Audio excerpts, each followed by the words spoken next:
નમસ્કાર. આજે વિસ્મય લિપિ વિશે વાત કરવી છે. ઘણાને પ્રશ્ન થાય કે વિસ્મય લિપિ એ શું છે? તો વિસ્મય લિપિ એ જયંત પાઠકના સમગ્ર કાવ્યોનું સંપાદિત પુસ્તક છે. વિસ્મય લિપિનું સંપાદન દક્ષા વ્યાસે કર્યું છે. હજુ કાલે જ આ પુસ્તક પ્રકાશિત થઈને આવ્યું છે. એનું પ્રકાશન ગુજરાત સાહિત્ય અકાદમી ગાંધીનગર દ્વારા કરવામાં આવ્યું છે. ખૂબ સરસ દળદાર પુસ્તક છે.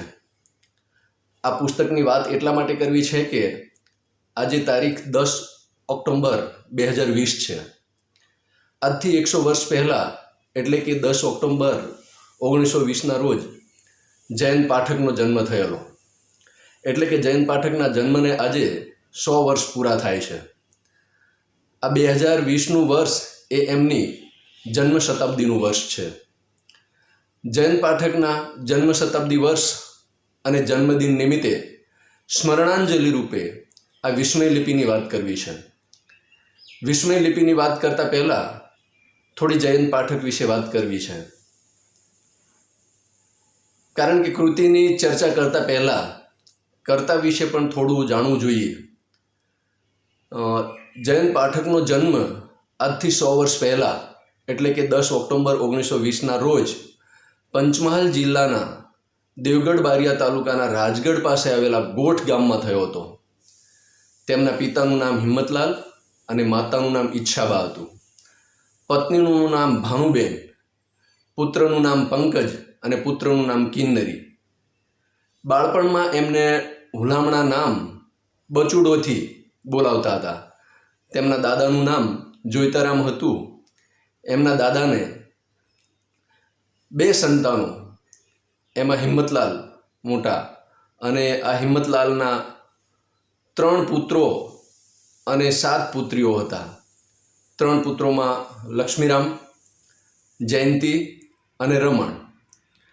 આ જયંતી એટલે જયંત પાઠક. એમના પછી રમણ પાઠક. રમણ પાઠક એટલે ગુજરાતી સાહિત્યના ખ્યાતનામ લેખક, જેને આપણે રેશનલ રાઇટર તરીકે પણ ઓળખીએ છીએ. આ રમણ પાઠકના પત્ની એટલે સરોજ પાઠક, જેઓ પણ ગુજરાતી સાહિત્યના ખ્યાતનામ લેખિકા. નટવરદાસ કુબેરદાસ પંડ્યા એટલે કે ઉષ્ણસ તરીકે આપણે જેને ઓળખીએ છીએ, તેઓ આ જયંત પાઠકના માસિયાઈ ભાઈ થાય. એ પણ ગુજરાતી સાહિત્યના ખૂબ મોટા એ સર્જક હતા. જયંત પાઠકના પિતાજીનું નામ હિંમતલાલ અને એમનું અવસાન જયંત પાઠક ખૂબ નાના હતા ત્યારે થઈ ગયેલું. એટલે જયંત પાઠકનો મોટા ભાગનો ઉછેર છે એ દાદા જોઈતારામ પાસે થયેલો. એટલે દાદા જોઈતારામનો એમના ઉપર ખૂબ મોટો પ્રભાવ છે. જયંત પાઠકનું પ્રાથમિક શિક્ષણ 4 ચોપડી સુધી એટલે ગોઠ ગામ અને રાજગઢ ખાતે એની ધુળિયા નિશાળમાં થયેલું. અને ત્યાર પછી મેટ્રિક સુધીનું શિક્ષણ એસજી હાઈસ્કૂલ કાલોલમાંથી લીધું. અને ત્યાર પછી 1943માં BA ગુજરાતી સંસ્કૃત સાથે સુરતની MTB કોલેજમાંથી થયા. અને MA 1945માં બરોડા કોલેજ વડોદરામાંથી એમને ગુજરાતી સંસ્કૃત વિષય સાથે કર્યું. 1959માં શ્રી વિષ્ણુપ્રસાદ ત્રિવેદીના માર્ગદર્શન હેઠળ 1920 પછીની ગુજરાતી કવિતાની સાંસ્કૃતિક ભૂમિકા, તેના પરિબળોની સિદ્ધિ આ વિષય પર એમણે મહાનિબંધ તૈયાર કર્યો અને PhDની પદવી પ્રાપ્ત કરી. આ મહાનિબંધ પછીથી 1963માં આધુનિક કવિતા પ્રવાહ નામે પ્રકાશિત થાય છે. શરૂઆતમાં થોડો સમય દાહોદ અને હાલોલમાં એ શિક્ષક તરીકે જોડાય છે અને ત્યાર પછી 1953થી સુરતની MTB કોલેજ ખાતે ગુજરાતી વિષયના અધ્યાપક તરીકે કારકિર્દી શરૂ કરી અને નિવૃત્તિ સુધી આ જ કોલેજમાં ફરજ બજાવે છે. 1/9/2003ના રોજ ગુજરાતી સાહિત્યના આવા ઉત્તમ સર્જક જયંત પાઠકનું સુરત ખાતેના એમના નિવાસ સ્થાને જ અવસાન થાય છે. એમના સર્જન કાર્ય વિશે વાત કરીએ તો એમનો પ્રથમ કાવ્ય સંગ્રહ મરમર 1954માં પોતે જ પ્રકાશિત કર્યો. કારણ કે મોટાભાગે આવું બનતું હોય છે કે કોઈ પણ લેખક કે સર્જક હોય તો એમને શરૂઆતનું એ પ્રકાશન કાર્ય પોતે જ કરવું પડતું હોય છે. ત્યાર પછી એ વધારે વિકસે તો એને પ્રકાશકો હાથમાં લેતા હોય છે. એટલે જયંત પાઠકે આ પોતાનો શરૂઆતનો મરમર કાવ્ય સંગ્રહ છે એ પોતે પ્રકાશિત કરેલો. ત્યાર પછી 1960માં સંકેત, 1963માં વિસ્મય, 1969માં સર્ગ, 1975માં અંતરિક્ષ, 1978માં અનુનય, 1983માં મૃગયા, આવા અનેક કાવ્ય સંગ્રહો એમના પ્રગટ થયા છે. 1967માં વનાંચલ નામે સ્મૃતિ કથા, તો 1987માં તરુરાગ નામે લલિત નિબંધ સંગ્રહ પ્રગટ થયા છે.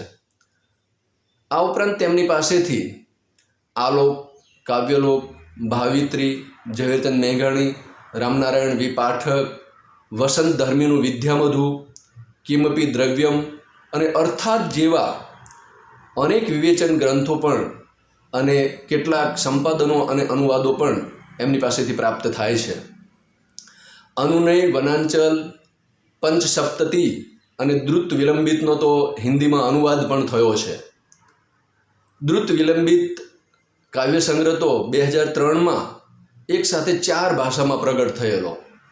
આ બહુ મોટી સિદ્ધિ ગણી શકાય.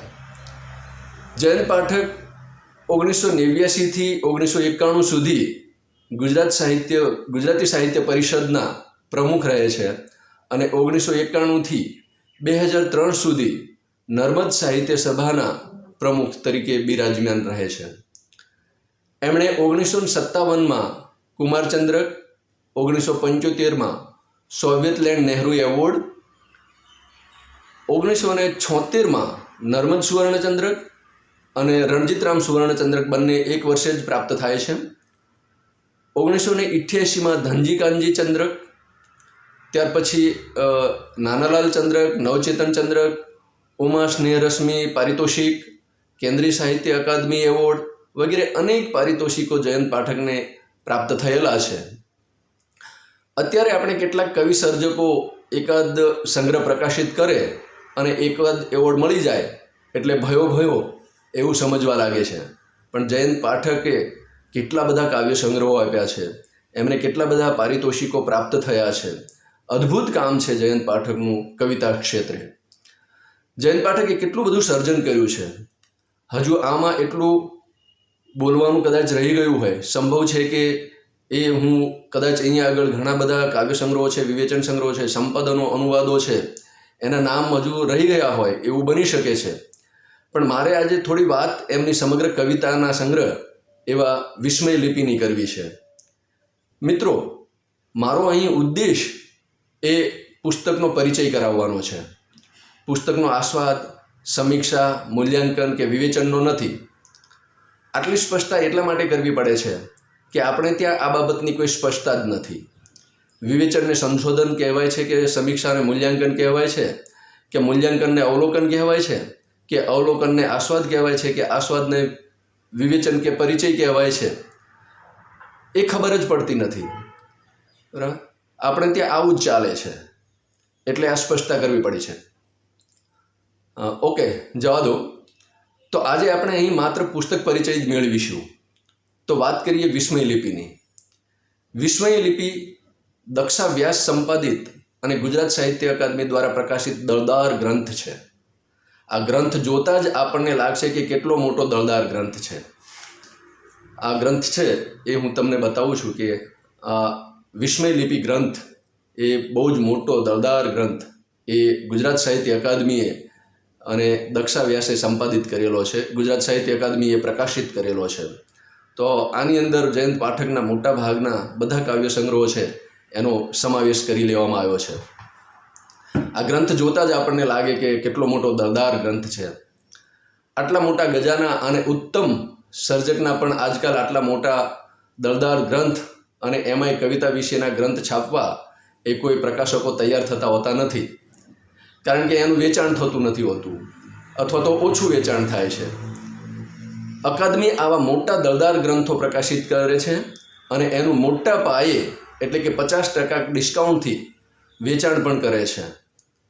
અકાદમીએ આવા જયંત પાઠકના પહેલાં શ્રેષ્ઠ સોનેટ સંપાદક દેવેન્દ્ર દવે, વિદ્યાપ્રસાદ સંપાદક જયંત પાઠક અને ક્ષણ વિસ્મય કે સંપાદક દક્ષા વ્યાસના આવા જયંત પાઠક વિશેના પુસ્તકો અકાદમીએ પ્રગટ કરેલા છે. પહેલાં વિસ્મય લિપિનું ટાઇટલ પેજ જ ખૂબ સુંદર અને આકર્ષક છે. ટાઇટલની લિપિ તો સુંદર તો છે જ, પણ ટાઇટલ પરનો જયંત પાઠકનો સહી સાથેનો ફોટોગ્રાફ પણ એટલો જ સુંદર છે. પાછળના ટાઇટલ પેજ પર જયંતનો વોટરમાર્ક સાથેનો ફોટોગ્રાફ્સ અને અસ્તિત્વ વિશે કાવ્ય મૂક્યું છે. 942 વત્તા 40 એટલે કે 982 પાનામાં પથરાયેલો આ વિશાળ ગ્રંથ છે અને એની કુલ કિંમત 1300 રૂપિયા છે. પરંતુ ગુજરાત સાહિત્ય અકાદમી એ આ સાહિત્ય રસિક ભાવકો માટે એને અડધી કિંમતે એટલે કે 50% ડિસ્કાઉન્ટ સાથે 650 રૂપિયામાં ઉપલબ્ધ કરાવી આપે છે. વિસ્મય લિપિ સંગ્રહમાં જયંત પાઠકના 14 કાવ્ય સંગ્રહોના એ કાવ્યોનો દક્ષા વ્યાસે સમાવેશ કર્યો છે. કાવ્ય સંગ્રહની શરૂઆતમાં અધ્યક્ષ સ્થાનેથી ગુજરાત સાહિત્ય અકાદમીના અધ્યક્ષ અને પદ્મશ્રી વિષ્ણુ પંડ્યાએ અધ્યક્ષી લખાણ લખ્યું છે. ત્યારબાદ અકાદમીના મહામાત્ર અને પ્રકાશક તરીકે એટલે કે મેં હિંમત ભાલોડિયાએ પ્રકાશકીય લખ્યું છે. સંપાદકીય અને કવિની સાધનાનું લખાણ દક્ષા વ્યાસે લખ્યું છે. તો ક્ષણોમાં જીવું છુંનું નિવેદન અહીં મૂકવામાં આવ્યું છે, જે જયંત પાઠકે લખ્યું છે. ત્યાર પછી ક્રમાનુસાર દરેક કાવ્ય સંગ્રહોના કાવ્યોનો અનુક્રમ આપવામાં આવ્યો છે. ત્યાર પછી કાવ્યોનો ક્રમ શરૂ થાય છે, જે 796 પાના સુધી ચાલે છે. 797 થી 942 પાના સુધી એટલે કે લગભગ 145 પાનામાં પુસ્તકને પૂરક માહિતી એટલે કે સંદર્ભ સામગ્રી તરીકે પરિશિષ્ટ 1માં પ્રકાશકીય, પરિશિષ્ટ 2માં પ્રવેશકો, પરિશિષ્ટ 3માં વ્યક્તિ વિશેષ, પરિશિષ્ટ 4માં તવારીખ, પરિશિષ્ટ 5માં સાહિત્ય વિશ્વ અને પરિશિષ્ટ 6માં પ્રથમ પંક્તિ તેમજ શીર્ષક સૂચિ આપવામાં આવ્યા છે. તેમના અહીં સંપાદિત થાય છે તે કાવ્યો જોઈએ તો કાવ્ય સંગ્રહ પ્રમાણે જોઈએ તો મરમર 1957માં પ્રગટ થયેલો એના 101 કાવ્ય સંગ્રહ કાવ્યો અહીંયા સંપાદિત થયા છે. સંકેત એના 21, વિસ્મયના 87, સર્ગના 76, અંતરિક્ષના 74, અનુનયના 64, મૃગિયાના 72, શૂળી ઉપર સહેજના 86, બે અક્ષર આનંદના એના 70, નવા કાવ્યો એના 60, દ્રુત વિલંબિતના 80, અક્ષર પગલે એના 130, જાગરણના 111, લય લીલાના 121. આમ બધા સંગ્રહના કુલ મળીને 1153 કાવ્યો એ અહીંયા સ્થાન પામ્યા છે. આ સંગ્રહના કાવ્યોમાં જયંત પાઠકે પ્રકૃતિ, પ્રણય, અધ્યાત્મ, ચિંતન, વતન પ્રેમ, દેશ પ્રેમ, વ્યક્તિ વિશેષ, સ્થળ વિશેષ વગેરે વિષયો અને ગીત, સોનેટ, છાંદસ, અછાંદસ, મુક્તક આદિ કાવ્ય સ્વરૂપો પણ અજમાવ્યા છે.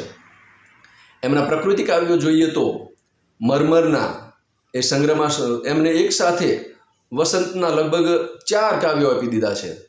જેમ કે આવી વસંત વહી જાય એમાં એ કહે છે, આવી વસંત વહી જાય આંગણીએ આવી વસંત વહી જાય, યૌવનને આંબલીએ આશાની મંજરી, મોહરી ઝૂલંત જુઓ મરકે જરી જરી, જોજોના તડકે સુકાય આંગણીએ આવી વસંત વહી જાય. તો રોકો વસંતમાં એ કહે છે, આવતી રોકો વસંતને મારે આંગણીએ ફૂલડાના ફાલ, લાવતી રોકો વસંતને. એ તો આંગણને આંબલીએ ટહુકા કરે, અહીં એકલડું ઉર મારું હિબકા ભરે, કોઈ હેત સુના હૈયાની ડાળ, હલાવતી રોકો વસંતને. જયંત પાઠકે પ્રકૃતિના સૌંદર્યનું સરસ ચિત્રણ કર્યું છે. વસંત, ગ્રીષ્મ, શરદ, વર્ષા, પ્રભાત, મધ્યાહ્ન, રાત્રિ, અંધકાર વગેરે પ્રકૃતિ તત્વો એમની કવિતામાં નિરંતર આવ્યા કરે છે. જેમ કે ઉનાળો કાવ્યમાં રે કાળ ઉનાળો, એના હોઠ પલકમાં 7 સમુંદર પીતા, એની આંખો સળગે જાણે સળગે સ્મશાન ચિતા. કવિ વૃક્ષોને પણ ખૂબ ચાહે છે. એમને ક્યારેક એવું પણ થાય છે કે ગયા જન્મમાં પોતે વૃક્ષ તો નહોતો ને. તેઓ વૃક્ષ કાવ્યમાં કહે છે, વૃક્ષો મને ગમે છે, વૃક્ષો મારા ભેરું, વૃક્ષો હું. જૈન પાઠકને વતનથી વિખૂટા પડ્યાની અને વતનમાં ઝુરાપાની વેદના અનુભવાય છે. એમની કાવ્યમાં એ પ્રકૃતિ સભર તો છે જ, પણ સાથે સાથે વતનની પણ વારંવાર યાદ આવ્યા કરે છે. અને એના કાવ્યો પણ એમને ઘણા બધા લખ્યા છે અહીંયા. એટલે એ વતનનો એક પ્રકારનો વિરહ, એનો ઝુરાપો એ જયંત પાઠકના કાવ્યોમાં આપણને પ્રત્યક્ષ થાય છે. એ મૂક્યું વન, એ મૂક્યા જન, ઘણે વર્ષે મળ્યા જે ક્ષણ, મૂક્યા ડુંગરને નદી, વતનના એ કોતરો ખેતર. તો સ્મૃતિ કવિતામાં એ કહે છે, બાગમાં ફૂલ જોઉં છું ને દૂર, વનને પ્રાંત, મારે વતન વસતા સાંભળે છે એના સગા વહાલા.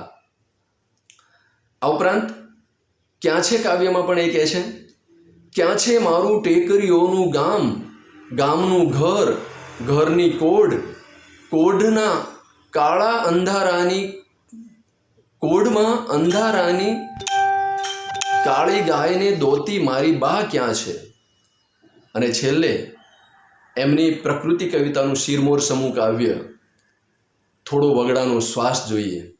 આ કાવ્ય વિના એમની પ્રકૃતિ કાવ્ય એટલે કે પ્રકૃતિ કવિતા એ અધૂરી ગણાય. થોડો વગડાનો શ્વાસ મારા શ્વાસમાં, પહાડોના હાડ મારા પિંડમાં ને નાડીમાં નાનેરી નદીઓના નીર, છાતીમાં બુલબુલનો માળો ને આંગળીમાં આદિવાસીનું તીણું તીર, રોમ રોમ ફરકે છે ઘાસમાં, થોડો વગડાનો શ્વાસ મારા શ્વાસમાં. આમ એમની અનેક પ્રકૃતિ કવિતાઓ એ આપણે જોઈ શકીએ છીએ કે કેટલું સરસ મજાના પ્રકૃતિના બધા તત્વો છે એ એની અંદર સંમિશ્રિત થઈને આવે છે. ખૂબ સરસ એવી પ્રકૃતિ કવિતાઓ એ જયંત પાઠક પાસેથી આપણને આ રીતે મળે છે. એમને પ્રણય કાવ્યો પણ લખ્યા છે અને ખૂબ સરસ મજાના પ્રણય કાવ્યો એમની આ વિસ્મય લિપિ એ કાવ્ય સંગ્રહમાં, એના જે કાવ્ય સંગ્રહો છે એની અંદર જે કાવ્યો સમાયેલા છે એની અંદરથી આપણને મળે છે. એમના પ્રણય કાવ્યોમાં વિરહ, વેદના, વ્યથા, વ્યાકુળતા, મિલન, રિસામણા, મનામણા વગેરે પ્રણય ભાવો તો પ્રગટે છે. એમના આ પ્રકારના કાવ્યોમાં મિલનના આનંદ કરતા એટલે કે એના ઉત્સાહ અને ઉત્સુકતા કરતા વિરહની વેદના અને નિષ્ફળ પ્રણયનો ભાવ એ વિશેષ પ્રગટ થાય છે. તેઓ આધુનિક માનવીની એકલતાને રજૂ કરતા જીવી ગયો હોત કાવ્યમાં જણાવે છે, કોઈ નથી આ બંધ ઓરડામાં આંટા મારતી મારી એકલતાના કાનમાં, તમે હું છું ને એટલું જ બોલ્યા હોત તો હું જીવી ગયો હોત. વિખૂટું સોનેટમાં પણ જુઓ વિષાદ અને વેદનાનો ભાવ. તેઓ જણાવે છે કે રખે પેલો પ્રેમ પાછો આવી છાનો માનો, રખે પેલો પ્રેમ પાછો આવી છાનો માનો, બાંધી લઈએ આપણને પાછા કોઈ તારે.